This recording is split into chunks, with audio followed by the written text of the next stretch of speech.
अर्चनीय वंदनीय संत समाज, साध्वी समाज, धर्म प्रेमी बंधुओं, श्रद्धा मूर्ति देवियों,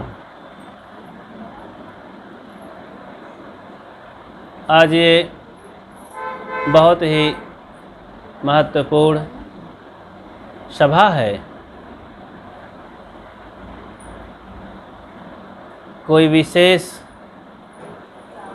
भक्त कहो, प्रेरणा स्रोत कहो, उनकी याद में एक सत्संग समारोह रखा गया।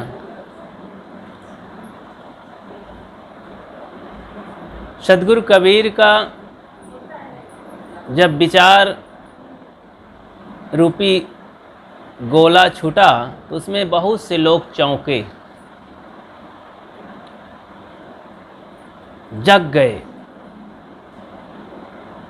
जैसे कोई जब आवाज़ भयानक होती है तो कोई बैठा है, कोई सो रहा है, कोई किसी भी हालत में है तो आदमी चौंक जाता है, उसकी धड़कन तेज हो जाती है।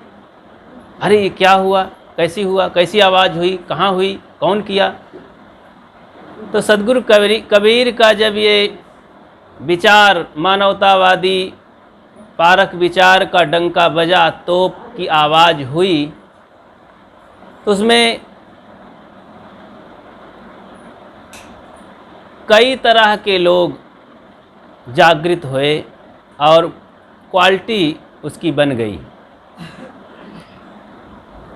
जैसे एक उदाहरण से समझ लें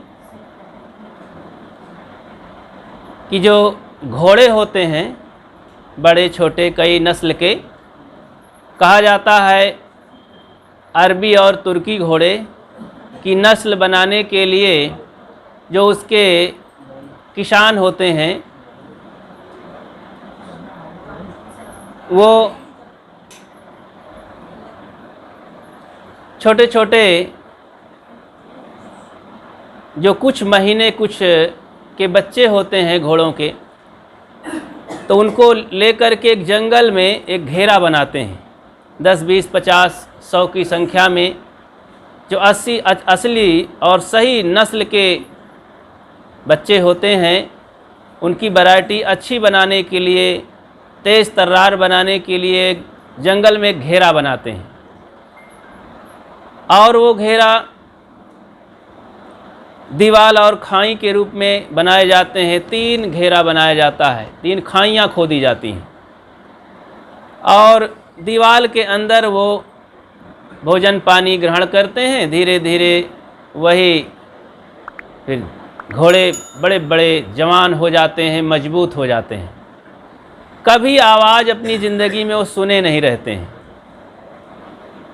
2, 3, 4 साल में तैयार हो जाते हैं, 3 साल में बड़े बड़े हो जाते हैं, खा करके मस्त हो जाते हैं। और फिर उस समय किसान समय सुयोग देख करके कि अब घोड़े हमारे खूब मजबूत हो गए हैं, अब इनकी क्वालिटी की परीक्षा हो जाएगी, तो उसी समय एक बहुत बड़ी भयानक तोप की आवाज़ करते हैं। तो घोड़े चौंकते हैं, कूदते हैं। उसमें 3 तरह के होते हैं। जो पहले नंबर के घोड़े होते हैं, मजबूत और फुर्तीले, वो तीनों खाइयों को कूद जाते हैं और एकदम से निराधार आकाश के नीचे आ जाते हैं। कोई उनके लिए दीवार नहीं होती है और वो पहले नंबर के घोड़े होते हैं। उनको लोग फिर नुमाइश में दिखाए जाते हैं, देख करके इनाम पाते हैं दिखा करके कि वाह भाई वाह। उनसे कोई काम नहीं लिए जाते हैं। तो देश के लिए शोभा होते हैं, समाज के लिए होते हैं और उनकी क्वालिटी अच्छी गिनी जाती है। दूसरे नंबर के घोड़े उसमें होते हैं कि अब 2 खाइयों को पार करके तीसरी में अटक जाते हैं, तो उनको भी कुछ काम लेते हैं लोग, नचाने कुदाने के काम लेते हैं। वो भी अच्छे खासे मस्त होते हैं, लोग देखकर खुश होते हैं।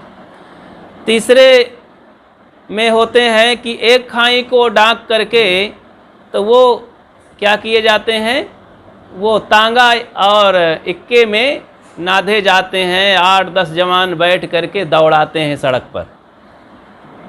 और चौथे नंबर की वैरायटी एक निकलती है कि कूदते वो भी हैं लेकिन दर पर ही गिर जाते हैं, उसे कहते हैं लद्दू टट्टू घोड़े। और जहाँ पर ईंट के भट्ठे होते हैं वहाँ पर वो ईंट भी ढोते हैं और उनके पीठ को लाल कर दिया जाता है कूट कूट करके डंडों से। तो 4 तरह के लोग संसार में निकलते हैं मनुष्यों में। कबीर साहब का विचार जब चलता है और उनका डंका बजता है तो मनुष्यों में 4 क्वालिटी बनती है। उनके विचार सुन करके कुछ लोग तो वैसे ही चौंकते हैं लेकिन फिर सुस्त अपने दर पर रह जाते हैं। कोई त्याग, सुधार, वैराग, मानवता, भक्ति नहीं आ पाती है, समझ ही नहीं पाते हैं। चौंकते जरूर हैं कि अरे ऐसे कैसे, भगवान नहीं मानते, देवता नहीं होता है, आदमी मर जाते हैं, चले जाते हैं, ये कुछो नहीं मानते हैं, ये घर छोड़कर चले जाते हैं, त्याग वैराग कहते हैं, इनकी पूजा आराधना कैसे होती है। सब चौंकते हैं लेकिन किसी भी दिशा में वो अपना कुछ ज्ञान विचार हासिल नहीं कर पाते, त्याग सुधार नहीं कर पाते, जैसे कि तैसे रह जाते हैं।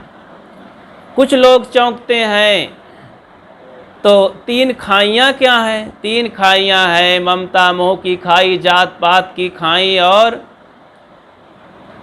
वासनाओं की खाई, भोगों की खानी में डूबा रहता है। तो कबीर साहब कहते हैं जात पात झूठी है, कुछ नहीं है, सब मानव एक हैं। ममता मोह को दूर करो और वासनाओं से पार होकर मुक्ति लो। अब ये डंका बज रहा है उनका, ये आवाज़ हो रही है ज्ञान की, भयानक आवाज़, बहुत तीव्र अद्भुत आवाज़। इसको जो 1 नंबर के यहाँ पर अच्छे लोग होते हैं जैसे भक्तराज जी, ये भी तो इसी संसार सागर में हैं, लेकिन ये आवाज़ सुन कर के चौंके और 1 नंबर के आवाज़ में आ गए और तमाम अपना सुधार करके अपने बच्चों को भी प्रेरणा दे करके संतों की सेवा में डटे रहे आजीवन। भक्तों की संख्या में भी कुछ ऐसे लोग हैं कि महारत हासिल करते हैं, समाज के लिए, अपने परिवार के लिए बहुत बड़ी प्रेरणा के स्रोत होते हैं। भक्तों में भी कुछ ऐसे होते हैं कि उनको अब साधु भी कहते नहीं बनता, भगत भी कहते नहीं बनता, साधु भगत के बीच के इंसान होते हैं, बड़े अच्छे होते हैं। देखो इलाहाबाद संस्थान में एक प्रेम प्रकाश जी रहे, कलकत्ता वाले, आजीवन अपने परिवार, उनकी धर्मपत्नी, उनकी माँ, उनकी बेटियाँ संतों की सेवा में आजीवन लगे रहे, अंतिम सांस तक सेवा करते हुए चले गए। एक शंकर भगत जी रहे, बहुत बड़े संतों के सेवक, सदगुरु विशाल देव, सदगुरु श्री प्रेम साहब, सदगुरु अभिलाष साहब, उनकी कुटिया में जा कर के न जाने कितना अध्ययन, मनन, ज्ञान, सत्संग की चर्चा करते रहे। अपनी सारी संपत्ति और समय दे करके पूरा जीवन बिताए, समाज के लिए कितना बड़ा प्रेरणा स्रोत बने वे। और संत जा जा करके भीड़ मचाए रहते थे, कभी भी थके नहीं, हारे नहीं। ऐसे गुजरात के एक नाथा भाई नाम के भक्त रहे, वो शादी नहीं किया आजीवन, बुढ़ा हो करके करीब 80, 82, 90 साल के उम्र हो करके शरीर छोड़े, लेकिन आजीवन वो शादी से दूर रहे और भक्त रहे। घर में उनकी माँ थी, माँ की सेवा करते रहे। किसी ने कहा कि अरे नाथा भाई, अब तुम भी कमज़ोर हो गए हो, एक नौकरानी रख लो माँ की सेवा के लिए। तब वो अपनी भाषा में कुछ कहा करते थे गुजराती में और नकारते थे कि नहीं नहीं, तुम लोग ऐसा मुझे बहकाते हो, लोग मुझे क्या कहेंगे कि नाथा भाई शादी नहीं किए हैं और नौकरानी रखते हैं घर में। नहीं, मैं अपनी माँ की सेवा अपने हाथों से करूँगा। देखो अपनी माँ के भी भक्त थे और समाज के सब जगह से चंदा ले करके सदगुरु अभिलाष साहब के संस्थान में आकर के कहते हैं कि साहब इसको रखिए और संत सेवा कोष बनाइए, संतों की सेवा होगी। कैसे संत महात्मा यहाँ खाएंगे, भक्त आते हैं, कार्यक्रम होता है। इस तरह की भाषा विनम्रता से बोल पड़ते और रो पड़ते साहब को स्वीकार करना पड़ता, अच्छा भाई नाथा भाई आप बहुत परिश्रम करते हैं। शंकर भगत जब इलाहाबाद संस्थान वहाँ बना तो एक तो बड़े मोटे ताजे थे, वजन शरीर के थे, बुढ़ापे में कई बोरा ले करके गेहूं और रिक्शा में लाद करके अकेले चले मोहम्मद नगर से इलाहाबाद संस्थान। उस समय तो बहुत सारी गाड़ियां भी नहीं थी, रिक्शा तांगा यही सब था। तो सदगुरु अभिलाष साहब ने जब इस बात सुनी, देखा तो बहुत कष्टित हो करके कहे कि भगत जी आप ये सब ना करें, बुढ़ापे में आप बहुत मेहनत करते हैं, अरे सब हो जाएगा। शंकर भगत जी बड़े ही करुणा और श्रद्धा भाव से कहते कि साहेब ये संत महात्माओं का भोजन मैं इंतजाम करता हूँ, आखिर कैसे चलेगा ये सब काम। यहाँ कोई और खेती बाड़ी और कहीं मांगना जांचना चंदा तो होता नहीं, तो संतों के लिए मैं इंतजाम करता हूँ। ऐसे ही अभी कल ही भक्तिमती बहन कृष्णा बहन बताई पिताजी के बारे में कि पिताजी हमारे जब श्री प्रेम साहब जी आवें तो 4-6 किलोमीटर 10 किलोमीटर चले जाते दूर घूमने। तो पिताजी हमारे दूध लेकर डोलू डिब्बा लेकर के दूध का और खोजते फिरें, और ठंडा हो जाए रास्ते में दूध तो फिर घास फूस जला करके फिर गरमावें और कहें कि साहब लीजिए बहुत दूर चले आए हैं आप यहाँ। तब साहब खुश होकर कहते कि अरे भगत जी आप विकट हैं, आप खोज ही लेते हैं, अच्छा इतने दूर अब मैं नहीं आऊँगा। कितना देखो इन बातों में कितना प्रेम झलकता है। कैसी थी अजब गजब की भक्ति भावना। हमने संतों से सुना है कि संतों और भक्तों की सेवा के लिए अगर घर में लकड़ी नहीं है तो भूखे नहीं जाने देना चाहिए, संतों को दरवाज़ा और खिड़की तोड़ करके जला देना चाहिए, फिर दरवाज़ा बन जाएगा। लेकिन संत भूखे चले जाएंगे तो ये ठीक नहीं होगा तुम्हारे जीवन के लिए। तो इस तरह का भाव होना चाहिए। ये भाव जब होता है तो सारा जीवन समर्पित हो जाता है। तो आज भी ऐसे तमाम भक्त हैं, नर नारियों में ऐसी माताएं बहनें हैं, ऐसे भाई लोग हैं कि संतों की सेवा के लिए सब कुछ समर्पित कर देना चाहते हैं। उन्हीं में से मैंने नाम लिया ये 3, 4, 5 लोगों का। उन्हीं में से भक्तराज महावीर जी हैं रहे, तो आज उनका जीवन सबके लिए प्रकाश स्तंभमय है। हम लोगों को सीख लेना चाहिए ऐसे भक्तों से, ऐसे संतों से कि कैसा उन्होंने जीवन जिया और अपना तन मन धन संतों के लिए पूरा जीवन समर्पित किया। ऐसे थे सब महापुरुष। तो अपने परिवार के लिए, समाज के लिए, अपने बच्चों के लिए बहुत बड़ी विरासत दे के गए। सब लोग अपने घर बनवा देते हैं, धन दे देते हैं, रुपए पैसे बैंक बैलेंस कर देते हैं, खेती पाती लिखा देते हैं। ये तो सब लोग कर देते हैं, ये सब यहीं छूट जाता है। खेती पाती पा करके, धन बैंक बैलेंस के रुपए पा करके भी लोग सुधर नहीं पाते और दुख भोगते रहते हैं, शराब कबाब हत्या पाप में लगे रहते हैं। लेकिन जिनके माता पिता बड़े बुजुर्ग ये भक्ति और सत्संग और ज्ञान विचार की विरासत दे के गए, धन्य है वे माता पिता और धन्य है उनके बच्चे कि उनकी कोख से जन्म लेकर के ऐसे महापुरुषों की सेवा का अवसर पाए और सुधरने के तमाम चांस। ये असली संपत्ति है, ये हमें संपत्ति विरासत में माता पिता से मिली, कितना बड़ा सौभाग्य है।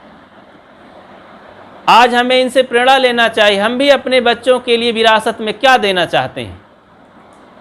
अरे ये नोट पानी तो अपने से कमा के वो सब खा लेंगे, खा पी लेते तो हैं पशु पक्षी भी, दिन भर चुंग करके घूम करके पेड़ पौधों से खा पी लेते हैं। लेकिन ये ज्ञान नहीं होगा तो ज़िंदगी भर पछता के चले जाएंगे, शिकायत करते हुए जिएंगे। इसलिए सबको इन महापुरुषों से, भक्तजनों से प्रेरणा लेनी चाहिए, संतजनों से, कि हम अपने बच्चों के लिए और अपने लिए, अपने लोक परलोक के लिए और अपने पद चिन्हों के रूप में ये ज्ञान विचार छोड़ें, अपने कर्मों को छोड़ें, विरासत में दे के जाएँ। तो ये बच्चे महासुखी होंगे, यही लोग याद करेंगे कि हमारे माता पिता थे। जिंदगी ऐसा जियो जिंदा रहे दिल साथ, तो ना रहे दुनिया में तो दुनिया को आए याद। तो जीना ऐसा जीना हो जीना कोई तड़फाए, तो मरना ऐसा मरना हो मर कर फिर ना आए। तो सदगुरु कबीर का तो महामंत्र है, मरना मरना मरना क्या करे मेरी मरे बलाए, आए हैं सो जाएंगे राजा रंग फकीर, एक सिंहासन चढ़ चले एक बंधा जात जंजीर। मरते मरते जग मुआ मोए न जाना कोय, ऐसा होय के ना मुआ जो बहुर न मरना होए। ये उनका ये महावाक्य मंत्र है। संसार के लोग मरते तो हैं लेकिन मरने की कला नहीं जानते हैं। ऐसा बन करके, ऐसा हो करके, ऐसा सीख करके नहीं मरते हैं कि बार बार मरना ना पड़े। अरे ऐसी पढ़ाई पढ़ना है कि ये बार बार ना पढ़ना पड़े, ऐसा मरना है कि बार बार ना मरना पड़े, ऐसा जीना है कि बार बार जन्म लेना ना पड़े। यही संत पढ़ाते हैं और सच्चे संत यही काम करते हैं। इसी के लिए भक्ति की एक श्रृंखला है कि संतों से संग में लग जाओ संतों के, और फिर उनकी ये सामग्री अपने जीवन में आनी आरंभ हो जाती है, मिलना चालू हो जाता है। धीरे धीरे हम भी वहीं पहुंच जाते हैं।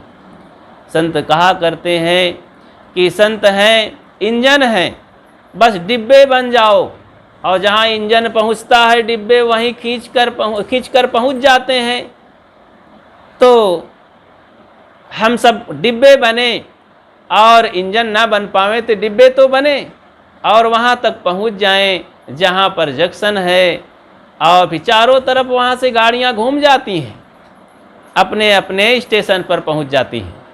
तो हमें स्टेशन पर पहुँचना है, शांति रूपी स्टेशन तक, हाँ, मुक्ति धाम रूपी स्टेशन तक, इस तरह से निर्दोषता रूपी स्टेशन तक पहुँचना है। इसके लिए हमें भक्ति मार्ग है, उस मार्ग से होकर हम पहुँच सकते हैं। उसके प्रेरणा स्रोत ये संत गुरुजन हैं, ये सच्चे भक्तजन हैं, ये प्रेरणा स्रोत हैं। तो आदर्श देते हैं, इनके बताए हुए चले हुए मार्गों को याद करके अपने जीवन को हम सुंदर बनाएं। तो ऐसे महापुरुषों को, भक्त सज्जनों को बहुत बहुत नमन है, श्रद्धांजलि है। उनको याद करें और अपने जीवन को सुंदर हम सब लोग बनाएं। आप सबको धन्यवाद देते हुए अपनी बात को मैं विराम देता हूँ।